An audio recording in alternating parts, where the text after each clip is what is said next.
किसान भाइयों नमस्कार, स्वागत है आपका कार्यक्रम कृषि दर्शन में। मैं हूं विपिन यादव। हर दिन के भांति आज भी आपके बीच में हाजिर हो चुके हैं खेत खलिहान की बहुत सारी जानकारियों को लेकर। और जैसे कि आप जानते हैं आज जो कार्यक्रम है वो सजीवन फोन कार्यक्रम है, यानी कि आज जो है आप कोई भी जो आपके विषय से जुड़े हुए प्रश्न हैं वो हमसे पूछ सकते हैं, हमारे विषय से पूछ सकते हैं। मैं आपको नंबर बता देता हूँ। सबसे पहले तो हमारे नंबर है 0755266049, टोल फ्री नंबर है 1800-233-0040। इन नंबरों पे आप फ़ोन लगा सकते हैं और विषय से जुड़े हुए आपके प्रश्न हैं वो पूछ सकते हैं। अब हम विषय को जान लेते हैं। हमारा आज का विषय है खरीफ फसलों में कीट नियंत्रण। जी हाँ, जैसे कि आप जान रहे हैं कि वर्तमान में जो बहुत सारे अभी जो खरीफ फसलों में जो कीट प्रबंधन की जो बातें हैं उन्हें करना चाहिए, तो इस पर हम बात करने वाले हैं। हमारे विशेषज्ञ जिनसे हम बात करने वाले हैं वो हैं डॉक्टर प्रद्युमन सिंह, वैज्ञानिक कीट शास्त्र हैं, कृषि विश्वविद्यालय ग्वालियर से। सर बहुत बहुत स्वागत है आपका कार्यक्रम में। नमस्कार सर, जैसे कि हमने जाना कि अभी वर्तमान में हमारे जो किसान भाई हैं खरीफ फसलों में लगे हुए हैं और काफ़ी सारे ऐसे काम हैं जो हमारे खेतों में देखने को मिल जाते हैं। कीट जो है बहुत बड़ी समस्या है जी। तो कौन कौन से ऐसे कीट हैं जो कि हमारे किसान भाइयों को परेशान करते हैं इस समय? विपिन जी, कीटों के बारे में जहाँ तक हम बात करेंगे तो सबसे पहले हम धान फसल के बारे में बात करेंगे। तो धान फसल में हमारे इस समय जो रस चूसक कीट हैं, जिसमें हम भूरा फुदका, सफ़ेद पृष्ठ फुदका, हरा फुदका और इसमें पीला तनाछेदक, ये कीट धान के मुख्य कीट हैं। दूसरी फसल हमारी सोयाबीन की फसल है, जिसमें हमारी गर्डल बीटल, तना मक्खी और रस चूसक कीटों की बात करें तो हमारी उसमें सफ़ेद मक्खी। ये हमारे कुछ प्रमुख कीट हैं जो हमारी फसलों को नुकसान पहुंचाते हैं, जिससे किसान भाइयों को हमारी बहुत सारी क्षति पहुंचती है फसल में।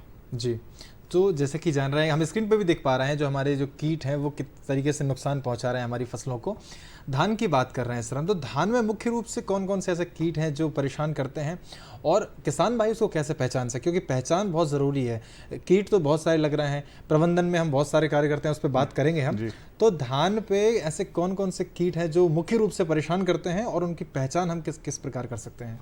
विपिन जी, जैसा कि हम देखते हैं कि प्रारंभिक अवस्था में जो रस चूसक कीट जिनकी मैंने बात की, उसमें जो भूरा फुदका है वो पौधों की पत्तियों से रस चूसता है और जो फसल है घेरे में सूखने लगती है जी। तो उससे क्या है, फसल वो घेरा धीरे धीरे बड़ा होने लगता है और पूरी फसल खत्म हो जाती है जी। उसी तरीके से जो सफ़ेद पृष्ठ फुदका है वो भी उसी तरीके से रस चूस के नुकसान पहुंचाता है। उसी तरीके से हरा फुदका वो भी नुकसान पहुंचाता है। तो ये कुछ रस चूसक कीट हैं जो हमारी फसल को प्रारंभिक अवस्था में, उससे क्या है फसल पे काफ़ी अधिक क्षति पहुंचती है। बात करें तो जो तना छेदक, हमारा जो पीला तना छेदक है, तने में अंडे देता है और तने को अंदर से खोखला कर देता है, जिससे तना सूख जाता है और पौधा ऊपर से पूरा सूख जाता है। दूसरा इसमें गोलमिज है। गोलमिज जैसे कि नाम से गोल का मतलब गठान होता है, ये मक्खी होती है, एक तने के अंदर अंडे देती है जिससे तने में गठान पड़ जाती है और उस जगह से तना गठान युक्त हो जाता है और जब पौधे को ऊपर से खींचते हैं तो पौधा निकल आता है। बिल्कुल। तो इस तरह से पौधा खत्म हो जाता है। तो ये रस चूसक और हमारे तनाछेदक कीट हैं धान के। जी, ये मुख्य रूप से हैं, हमने जाना, और इनकी पहचान किस तरीके से करना है वो आपने बताई हमें सर।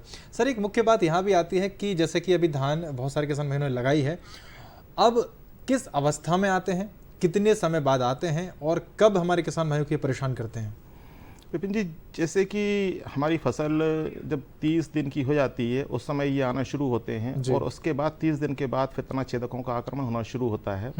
तो इसलिए किसान भाई क्या करें कि जो जैविक कीटनाशक हैं, जैसे हमारे नीम युक्त कीटनाशक हैं, उन कीटनाशकों का प्रारंभिक अवस्था में यदि हम उपयोग करें जी, तो किसान भाई काफ़ी हद तक प्रारंभिक अवस्था में इन कीटों से बचाव कर सकते हैं। रासायनिक कीटनाशक हमारे पास मार्केट में बहुत सारे उपलब्ध हैं, उनकी हम चर्चा बाद में करेंगे जी। इसी तरह से तनाछेदक कीट है, तो सबसे पहली बात यह है कि इनकी हम खेतों में सतत निगरानी करते रहें। निगरानी बहुत महत्वपूर्ण है। जब तक कि किसान भाई हमारे खेतों में निगरानी नहीं करेंगे तब तक हमारी फसल के प्रकोप, उनको कीटों के प्रकोप से नहीं बचा पाएंगे। क्योंकि यदि हमने प्रॉपर निगरानी नहीं करी, उनकी तरीके से निगरानी नहीं करी, तो कीटों की संख्या अचानक से बढ़ती है और अचानक से बढ़ेगी तो फिर अचानक से उनको नियंत्रण करना बहुत मुश्किल हो जाता है।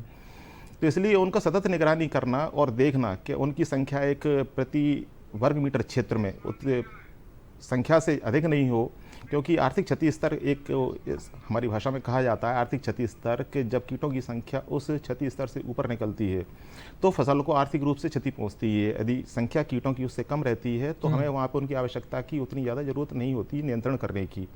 वो प्राकृतिक रूप से कीट नियंत्रित होते रहते हैं, इसलिए किसान भाइयों को उस समय चिंतित होने की आवश्यकता नहीं है। परंतु जब कीटों की संख्या बढ़ती है तो हमें उनका नियंत्रण अति आवश्यक हो जाता है। बिल्कुल अति आवश्यक हो जाता है। तो प्रबंधन की बात करते हैं, नियंत्रण की बात करते हैं, इसको भी जानना है हमें, सर से भी जानेंगे। और जैसे कि आप नीचे स्क्रॉल देख पा रहे हैं उसमें भी कहीं ना कहीं प्रबंधन से आपको वो चीज़ मिल पाएंगी आपको। सर हम प्रबंधन की बात करें, आपने बताया कि किस अवस्था में लगते हैं और कब कब हमें सतत निगरानी से उनको पहचानना है, तो प्रबंधन किस प्रकार करना है और कैसे कैसे परिप्रेक्ष्य में हमें उसको देखना है, यानी कि हम अगर जैविक की बात करें या फिर हम रासायनिक की बात करें, क्या सही रहेगा हमारे लिए? देखिए विपिन जी, रासायनिक कीटनाशक तो ये है कि हमारे पास अंतिम विकल्प है। बिल्कुल। पहले हम जैसे कि हमारे पास कुछ यांत्रिक उपाय हैं, जैसे कि हम जैसे क्रम में करते हैं जब कीट नियंत्रण की जब हम बात करते हैं, या हम दूसरे शब्दों में कहें तो कीट नियंत्रण को ही हम आजकल कीट प्रबंधन कहते हैं। पहले कीट नियंत्रण की अप्रोच थी जी। मतलब पहले ये माना जाता था कीटों को ख़त्म किया जाना है, परंतु जब हमारे विज्ञान ने उस पर रिसर्च की तब ये समझ में आया कि कीटों का नियंत्रण उतना जरूरी नहीं है जितना उनका प्रबंधन जरूरी है। तो भौतिक हैं, कुछ यांत्रिक हैं। तो यांत्रिक उपायों में जैसे हमारे पास कुछ प्रकाश प्रपंच हैं, कुछ फेरोमोन प्रपंच हैं। तो हमारे किसान भाई यदि उन प्रकाश प्रपंच को, हम देखते हैं कि बरसात में हमारे प्रकाश की ओर काफ़ी कीट आकर्षित होकर आते हैं, तो इन प्रकाश प्रपंच को यदि किसान भाई अपने खेतों पर लगाएंगे तो इसमें विभिन्न प्रकार के कीट, मैं कहता हूं कि 80-90% तक कीट आकर्षित होकर हमारे उन प्रकाश प्रपंचों की ओर आएंगे, जिससे उनकी वयस्क अवस्थाएं आएंगी और वो कीट हमारे फसलों पर अंडे नहीं दे पाएंगे। जब वो फसल पे हमारे अंडे नहीं दे पाएंगे तो उनसे उनके शिशु नहीं निकलेंगे तो उनका जीवन चक्र आगे नहीं बढ़ेगा। तो इस प्रकार से हम काफ़ी हद तक उनको नियंत्रित कर सकते हैं। इसी प्रकार से कुछ फेरोमोन प्रपंच भी हैं, उन फेरोमोन प्रपंच की हम आगे भी चर्चा करेंगे। तो इस प्रकार के कुछ जो कीटनाशकों का जिनका हम बचाव कर सकते हैं, कीटनाशकों की उपयोगिता को हम कम कर सकते हैं, जिन पर हमारी निर्भरता है उनको हम इस प्रकार से हम कम कर सकते हैं।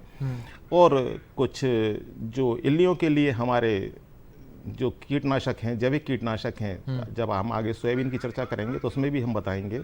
तो इस प्रकार से कुछ कीटनाशक हैं जो हमारे यहाँ पे स्क्रॉल में भी हमारे दिखाए जा रहे हैं। तो उन कीटनाशकों का उपयोग करके भी किसान भाई हमारे फसलों को नियंत्रित कर सकते हैं, कीटों की संख्या को। बिल्कुल। सर जैसे कि हमने ये जो यांत्रिक विधि से जिस तरीके से हम कर रहे हैं, इनको कंट्रोल कर रहे हैं, प्रकाश प्रपंच हो या फेरोमोन ट्रैप हो, तो इनको कब लगाना चाहिए? मुख्य रूप से जो नए हैं, क्योंकि वैसे किसान हमारे जो हैं वो अपने आप में एक वैज्ञानिक उनको कहा जाता है, लेकिन बहुत सारे किसान भाइयों को इसका जो ज्ञान है वो नहीं पता होता है। तो क्या शुरू से लगा देना चाहिए जैसी फसल होती है? और एक और मुख्य रूप से बात सामने आती है, अगर बड़े रकबे में अगर किसान भाई फसल करते हैं कोई सी, तो क्या बड़े रकबे में भी काम करता है ये सब? जी बिल्कुल काम करता है। जो प्रकाश प्रपंच है वो तो हमारा 1 हेक्टेयर में यदि एक लगा दिया जाए, ज़्यादा भी लगा दिया है तो कोई दिक्कत नहीं, जितने ज़्यादा हम लगा सकते हैं उपलब्धता के आधार पर किसान भाई उनको लगा सकते हैं। जितने ज़्यादा लगाएंगे उतने ज़्यादा कीट आकर्षित होंगे। जिस तरीके से हम अभी स्क्रीन पे देख पा रहे हैं। जी हाँ बिल्कुल, हम जो देख पा रहे हैं स्क्रीन पे फेरोमोन प्रपंच हैं हमारे।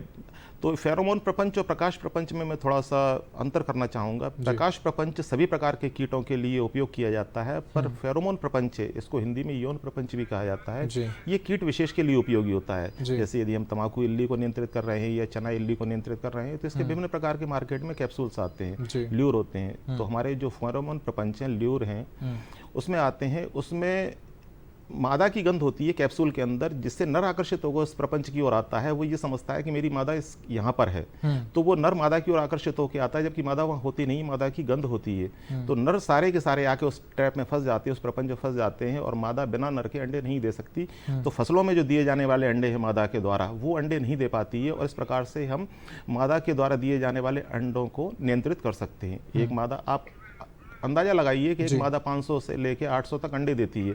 तो यदि नर हमारे उसके फेरोमोन ट्रैप के अंदर आ गए तो एक मादा यदि अंडे नहीं दे पाएगी, तो सोचिए हमने 500 इल्लियों को खेत में पैदा होने से रोक लिया। तो फेरोमोन प्रपंच हमारे इस प्रकार से बहुत ही ज़्यादा सहायक हैं। जी, जिस तरीके से स्क्रीन पर देख पा रहे हैं हमारे किसान भाई जो हैं, क्योंकि इस तरीके से अगर आप पी निगरानी आपके खेतों की करेंगे तो कुछ ऐसा ही नज़ारा देखने को मिलेगा। और ये जो एक इल्ली है, जैसे सर ने कहा कि एक जो मादा है वो बहुत ज़्यादा अंडे देती है, जिससे कि आप आपको नुकसान ही करना है। तो धान जो हमारी है वो इसलिए धान में जो है वो नुकसान पहुंचाती है और बहुत ज़्यादा आपको कहीं ना कहीं आर्थिक रूप से भी हानि पहुंचाती है। और दो तरीके से होती है, एक तो आपका उत्पादन जो है वो कम कर रहा है, ऊपर से जो है आपको छिड़काव करना पड़ता है। सर इस तरीके से हम देखते हैं, ये चीज़ हमने देखा कि किस तरीके से हमें जो है रस चूसक कीटों का प्रबंधन और किस तरीके से हम कर सकते हैं, हमारे किसान भाई वो भी जानना चाहते हैं। रस चूसक कीटों के लिए विपिन जी क्या है, चिपचिपे प्रपंच। आपने देखा हो कि माहू पीले रंग की ओर आकर्षित होती है और जो छोटे कीट सफ़ेद मक्खी या जैसेड जिसको फुदका बोलते हैं, जैसे धान में जो फुदका लगे, अभी हम देखते हैं कि ये छोटे कीट पीले रंग की ओर ज़्यादा आकर्षित होते हैं, तो पीले प्रपंच होते हैं। ये भी एक यांत्रिक प्रपंच है, इसको बनाना बहुत आसान है। कोई भी पुट्ठा लें, चिपचिपा ग्रीस लगाएं या चिपचिपा पदार्थ लगाएं और उसको खेतों में जगह जगह टांगते तो उस पर आकर्षित होकर ये कीट चिपक जाते हैं। तो रस चूसक कीट बिना रासायनिक विधि की इस तरह से नियंत्रित किया जा सकते हैं। लेकिन यदि हमें कीटनाशकों का उपयोग करना है तो कीटनाशकों के उपयोग के लिए मार्केट में जो हमारे थायोमिथोक्साम हैं उनकी मात्रा 5 ग्राम जो 15 लीटर पानी में मिलाकर उसको डाल सकते हैं। इमिडाक्लोप्रिड 17.8 SL में आती है, वो रस चूसक कीट के लिए हमारी 100 ml मात्रा प्रति एकड़ के हिसाब से हम उसको डाल सकते हैं इमिडाक्लोप्रिड। इस तरह से हम उसके रस चूसक कीटों को हम नियंत्रित कर सकते हैं। तो और भी जितने भी रस चूसक कीट हैं इन्हीं हम जो ये चूंकि दैहिक कीटनाशक हैं, दैहिक कीटनाशक से तात्पर्य ये है कि जब ये पौधे के ऊपर छिड़के जाते हैं तो पौधा उनको पूरा सोख लेता है। तो पौधे के किसी भी हिस्से को जब ये रस चूसक कीट चूसते हैं तो वो मरते हैं। इस प्रकार से इनका नियंत्रण किया जा सकता है रस चूसक कीटों का। चलिए, ये हमने जाना रस चूसक कीट किस तरीके से नियंत्रण कर सकते हैं। सर मुख्य रूप से यहाँ पर एक चीज़ आती है, जैसे हमने फेरोमोन ट्रैप की बात की, प्रकाश प्रपंच की बात की, तो इनको सर क्या होता है डीपली जानने के लिए कहाँ से हम इतनी जानकारी प्राप्त करें, क्योंकि किसान भाई जो है उनको जानकारी और चाहिए इस चीज़ को, तो वो कहाँ जाएँ, कैसे जानकारी प्राप्त करें। विपिन जी, आज के समय में जानकारी लेना कोई मुश्किल काम नहीं है। आजकल ऑनलाइन साइट्स बहुत सारी हैं। अगर इंटरनेट पर यदि सर्च करते हैं तो बहुत सारी साइट्स ऐसी हैं जो जानकारी भी देती हैं और सप्लाई भी करती हैं। वहाँ से इनको मंगाया जा सकता है, क्या जहाँ से लाइट ट्रैप भी मंगाए जा सकते हैं, फेरोमोन ट्रैप भी मंगाए जा सकते हैं। इसमें एक चीज़ मैं और जोड़ना चाहूँगा, फेरोमोन ट्रैप में लाइट ट्रैप के लिए तो कोई विशेष बात नहीं है, उसके लिए कहीं कोई एक्सपायरी नहीं होती, कुछ नहीं होती, केवल आपको यंत्र लगाना है और बल्ब लगाना है। पर फेरोमोन प्रपंच के लिए किसान भाई हमारे एक चीज़ का विशेष ध्यान रखें कि उसके अंदर जो कैप्सूल उपयोग होता है मादा विशेष का होता है और कीट विशेष का होता है। जैसे अभी ये धान का जो हमारा पीला तना छेदक था उसके लिए अलग कैप्सूल लगेगा। जब धान के कीट के लिए पीला तना छेदक के लिए कैप्सूल लगेगा तो वो धान के पीला तना छेदक को ही आकर्षित करेगा, उसके नर को ही आकर्षित करेगा, मादा को आकर्षित नहीं करेगा, किसी दूसरे कीट को आकर्षित नहीं करेगा। इसमें इनकी एक्सपायरी होती है जी, जो कैप्सूल खोलने के बाद 15-20 दिन तक काम करती है। यदि कैप्सूल एक्सपायर्ड होगा, कैप्सूल खराब होगा, पुराना होगा तो एक कैप्सूल काम नहीं करेगा, उसमें नर आकर्षित होकर नहीं आएगा, क्योंकि उससे मादा की जो गंध होगी वो उसमें से खत्म हो चुकी होगी और उसमें नर आकर्षित होकर नहीं आएंगे, इसलिए प्रभावी नहीं होगा। तो हमारे किसान भाई इन फेरोमोन प्रपंच को उपयोग करने से पहले उनकी एक्सपायरी देख लें और नए कैप्सूल हों जिन पर एक्सपायरी बहुत लंबी नहीं हो, उन कैप्सूल्स को उपयोग करें तो बहुत ज़्यादा इफेक्टिव है। और जब इनकी नीचे जो थैली लटकाई जाती है उसमें ये एक चीज़ और मैं जोड़ना चाहूँगा इसमें कि जो फेरोमोन प्रपंच होते हैं, जैसे कि मैंने बात की कि खेतों की सतत निगरानी करनी चाहिए, हमारे कीटों की सतत निगरानी, तो फेरोमोन प्रपंच जो हमारे हैं खेतों में कीटों की सतत निगरानी के काम में भी आता है। हम 1 एकड़ में जैसे हमने 5 फेरोमोन ट्रैप लगा दी और उनमें यदि हम प्रतिदिन जाके देखते हैं तो 3-4 एडल्ट यदि उसमें प्रतिदिन आते हैं, इसका मतलब ये है कि हमें अपने खेत में छिड़काव की आवश्यकता है। बिल्कुल। तो ये निगरानी का भी काम करता है, नियंत्रण का भी काम करता है। कैप्सूल पर ध्यान देने की विशेष ज़रूरत है कि वो एक्सपायर्ड नहीं हो। और जैसे उपलब्धता की बात की तो हमारे पास ऑनलाइन साइट्स हैं, किसान भाई सर्च कर सकते हैं। आजकल सब लोग अवेयर हैं, सबके पास एंड्रॉइड फ़ोन है, आप आराम से जानकारी जो है वो कहीं ना कहीं से मिल जाती है। तो फिलहाल वक्त हो चुका है ब्रेक का, ब्रेक के बाद फिर मुलाकात होगी इस चर्चा पे। मुझे क्या सुनाना चाहते हो? जो सुनाओ मेरी सौतन को। किसको? अरे वही तुम्हारा मोबाइल फोन जिससे सुबह शाम दिन रात चिपके रहते थे और कहते थे किसान कॉल सेंटर से बातें हो रही हैं। अच्छा ये बात है। हाँ क्यों, क्या हुआ? अब बात नहीं होती क्या? अब तो झट से बात हो जाती है। संबंधी समस्याओं का अपनी भाषा में तुरंत हल पाने के लिए पूरे भारत में किसी भी फोन से हेल्पलाइन नंबर पर संपर्क करें। किसानों का दोस्त किसान कॉल सेंटर।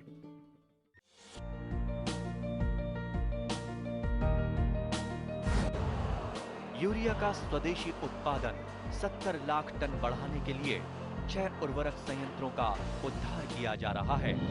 FCIL के गोरखपुर, सिंदरी, तलचर और रामागुंडम संयंत्र, HFCL की बरौनी इकाई और BVFCL की नामरू 4th। सोने पर सुहागा ये है कि देश में अब बनेगा सिर्फ नीम लेपित यूरिया, क्योंकि इससे होगा किसानों का फायदा ही फायदा।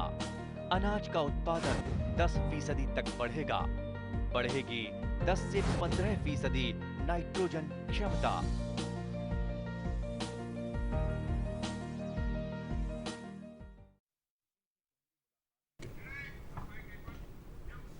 ब्रेक के बाद एक बार फिर आपका स्वागत है कार्यक्रम कृषि दर्शन में। किसान भाइयों, आज हम बात कर रहे हैं खरीफ फसलों में कीट नियंत्रण, यानी कि खरीफ फसलों में जो कीट नियंत्रण हमें करना है उस पर हम विशेषकर बात कर रहे हैं। और हमारे साथ जो है डॉक्टर प्रद्युमन सिंह जो हैं, वैज्ञानिक हैं कीट शास्त्र के, कृषि विश्वविद्यालय ग्वालियर से।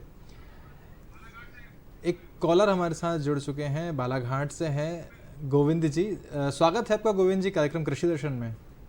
जी नमस्कार सर, कन्या बालाघाट से गोविंद मानेश्वर बोल रहा हूँ। जी पूछिए प्रश्न आपका। मेरा प्रश्न यह है कि हमारे धान की फसल में ब्लास्ट रोग की समस्या है, तो उसके लिए हमें क्या उपाय करें जो ब्लास्ट की समस्या को रोकथाम की जाए। धान में ब्लास्ट समस्या जो है बहुत तेजी से बढ़ती है, बहुत परेशान रहते हैं, क्या करें शुरू से? धान में जो ब्लास्ट की समस्या है उसके लिए एक कासुगामाइसिन दवाई आती है, उसका आप उपयोग करके धान के ब्लास्ट को आप कंट्रोल कर सकते हैं।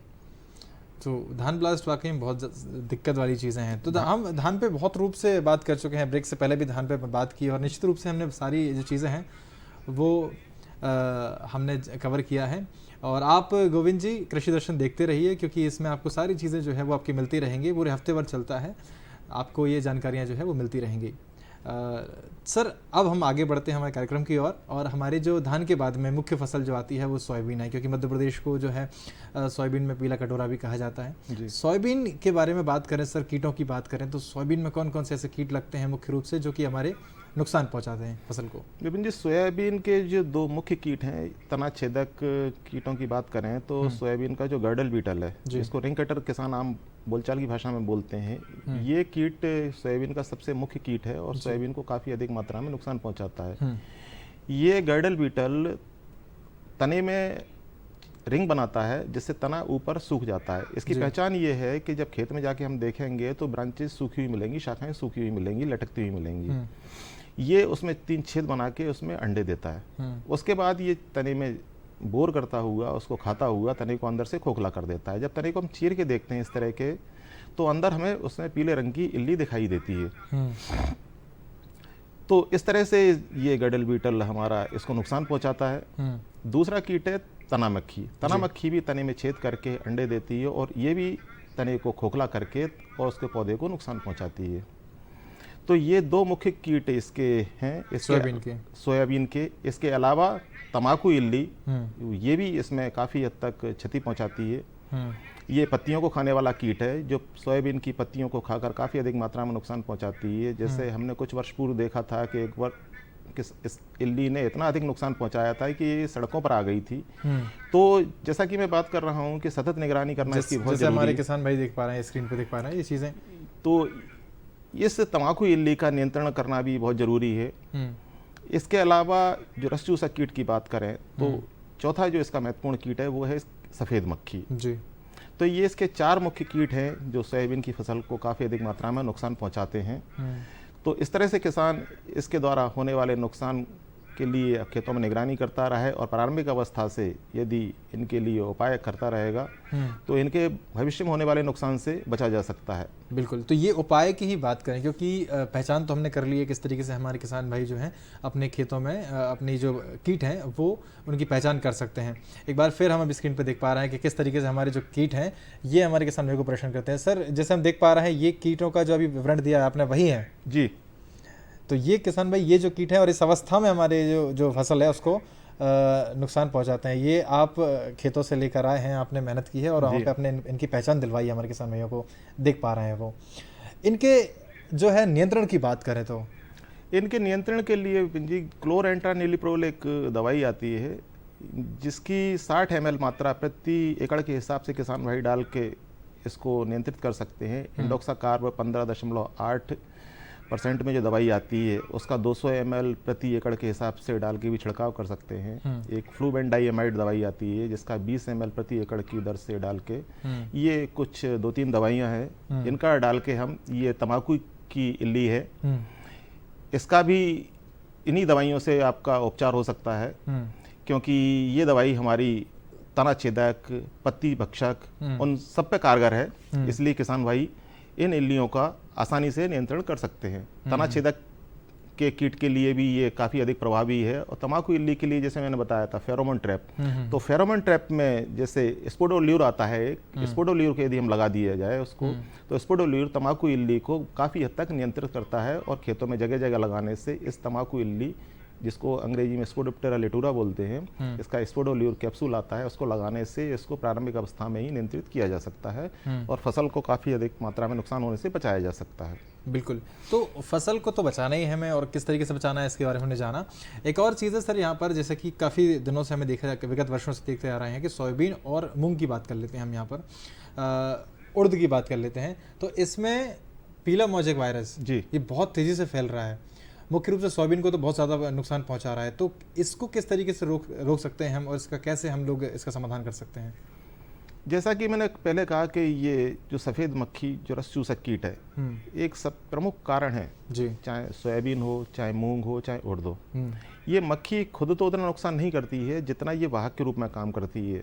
हम ऐसे मान लें जैसे मच्छर मलेरिया फैलाता है, उसी तरीके से ये सफ़ेद मक्खी है हमारे एक वायरस का संचरण करती है। वायरस से हम लोग सब अच्छी तरह से परिचित हो चुके हैं इस कोरोना काल में। तो वायरस एक बहुत ही खतरनाक सूक्ष्म जीव है जो रोग को फैलाने में बहुत ज़्यादा कारगर है। तो ये जो हमारी सफ़ेद मक्खी है, एक पौधे से दूसरे पौधे में ये क्या करती है, ये वाहक का काम करती है। जब एक रोगी पौधे पर जब सफ़ेद मक्खी बैठती है, रस चूसती है और वहाँ से वायरस को लेकर दूसरे पौधे पर पहुँचाती है, तो वो पौधा भी संक्रमित हो जाता है। विपिन जी, इसका सीधा सीधा इलाज ये है कि जब भी हमें खेत में इस तरह के पीले पौधे संक्रमित दिखाई दें, उन पौधों को उखाड़ें और उखाड़ के उनको ज़मीन में गाड़ दें या जला दें। क्योंकि यदि खेत में एक पौधा भी रहा प्रारंभिक अवस्था में, तो वो ये निश्चित मान के चलिए कि 15-20 दिन के भीतर पूरे खेत पर वो मोज़ेक का संक्रमण हो जाएगा, पूरा खेत आपका मोज़ेक रोग से प्रभावी हो जाएगा और आपको फसल में कुछ भी नहीं मिलेगा। इसलिए किसान भाई खेतों में ये बिल्कुल ध्यान दें और बिल्कुल भी लापरवाही न करें कि खेत में एक पीला पौधा है तो उससे कोई फ़र्क नहीं पड़ रहा। वो एक पौधा ही आपके पूरे खेत को नष्ट करने का कारण बन सकता है। और वाइट फ्लाई के लिए उस इंसेक्टिसाइड का जो इमिडाक्लोप्रिड दवाई है हमारी, थायोमिथोक्साम है, या फ्लोनिकामाइड एक नया मॉलिक्यूल्स आया है, उस दवाई का स्प्रे 5 मिलीलीटर 15 लीटर पानी में मिला के घोल बना के हम छिड़काव कर सकते हैं। ऐसी थायोमिथोक्साम दानेदार फॉर्म में आती है, उसको भी 5 ग्राम 15 लीटर पानी में मिला के, तो इस वाइट फ्लाई का हम बहुत आसानी से नियंत्रण करें और पीले पौधों को ज़मीन में गाड़ दें। क्योंकि अपने खेतों का तो नुकसान होगा ही, अड़ोस पड़ोस में जितने भी खेत होंगे वो सारे खेतों में वो फैलता चला जाएगा, और महीने भर बाद यदि आप देखेंगे कि पूरे खेतों में वो पूरा एरिया इफेक्टेड हो जाएगा। बिल्कुल। और जब हम खेत में से निकलते हैं तो ऐसा लगता है कि जैसे खेत में से राख उड़ रही हो। तो हमें समझ में आ जाता है कि जो वाइट फ्लाई का अटैक है, वाइट फ्लाई इतनी छोटी होती है कि हमें दिखाई तो मतलब पास में जाएंगे तब दिखाई देगी। और किसान भाई सबसे बड़ी निगरानी इस तरह से करते रहें कि जब खेत में जाएं तो पौधों की पत्तियों को पलट के देखते रहें, क्योंकि वाइट फ्लाई पत्तियों की निचली सतह पर अटैक करती है। क्योंकि धूप से बचने की जीव बहुत छोटा है, तो धूप से बचने के लिए पत्तियों की निचली सतह पर रहती है, इसलिए पत्तियों की निचली सतह पर देखें और वहाँ पर निगरानी करते रहें। और जो मैंने उपाय बताएं उनका यदि आप अपनाएंगे तो निश्चित तौर से आप इस मोज़ेक रोग से मुक्ति पा सकते हैं। बिल्कुल।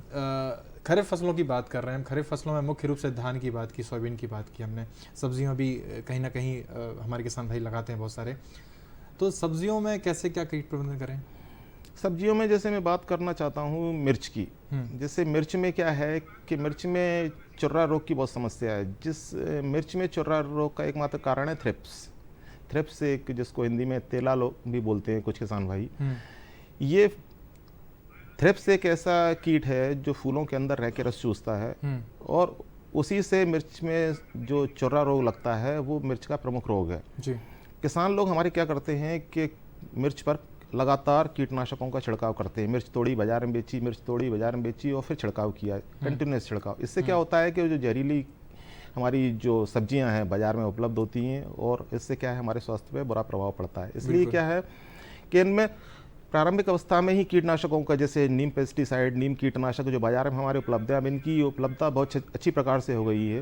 पहले उतने ज़्यादा नहीं थे, क्योंकि इनकी लोकप्रियता ज़्यादा बढ़ती जा रही है, क्योंकि हमारी सरकारें भी नेचुरल फार्मिंग, प्राकृतिक खेती, जैविक खेती की ओर आकर्षित हो रही है और उनका भी विशेष जोर है। तो हम लोग भी चाहते हैं कि हमारा चूँकि स्वास्थ्य सुरक्षित रहे, तो इस प्रकार से इनको, चूँकि रासायनिक कीटनाशक जो हमने आपको व्हाइट फ्लाई के लिए, सफ़ेद मक्खी के लिए बताया, वही मिर्च के लिए या दूसरे हमारे रस चूसक कीटों के लिए भी हम उपयोग कर सकते हैं जी। दूसरा, इस समय बैगन भी किसान भाई लगा रहे हैं, तो बैगन के लिए भी फेरोमोन ट्रैप के लिए मैंने एक बताया था कि फेरोमोन ट्रैप लगाना बहुत आवश्यक है। उसमें इसमें तना और फल छेदक आता है बैगन में, जिसका नाम है, इसके लिए लगता है ल्यूसिल्यूर। ल्यूसिल्यूर लगाने पर बैगन में प्रारंभिक अवस्था से ही आपका तना और फल छेदक का अटैक कम होगा और उसको आसानी से इस कीट के प्रकोप से बचाया जा सकता है। बिल्कुल सर, जैसे कि आपने कहा कि अभी नेचुरल फार्मिंग की और भी हमारी गवर्नमेंट जो है वो भी बहुत ज़्यादा काम कर रही है और हमें भी करना चाहिए। आप लोग भी बहुत तेज़ी से इसमें काम करवा रहे हैं। तो नेचुरल फार्मिंग क्यों आवश्यक है अभी वर्तमान परिप्रेक्ष्य को देखते हुए, और हमारे किसान भाई कैसे उसको कर सकते हैं? विपिन जी, क्या है कि हम जिस परिवेश में रह रहे हैं आज, हम पूरी तरह से रासायनिक खेती से घिर चुके हैं और रासायनिक खेती कहीं ना कहीं हमारे मानव जीवन पर बुरी तरह से प्रभाव डाल रही है। हम बाजार में जाएं, कहीं पर भी जाएं, हर जगह हमें रासायनिक कीटनाशकों से भरे हुए उत्पाद, सब्जियां, फल और ये सारे के सारे, चाहे खाद्यान्न हो, चाहे हमारे तिलहन हो, कुछ भी हो, सब हमें रासायनिक कीटनाशकों से भरपूर दिखाई देते हैं जी। और आज बाजार में जितने भी नए कीटनाशक आए हुए हैं, उन सबके प्रतीक्षा काल और उनके जो रेजिडुअल इफेक्ट, अवशेषी प्रभाव हैं, बहुत बहुत लंबे हैं।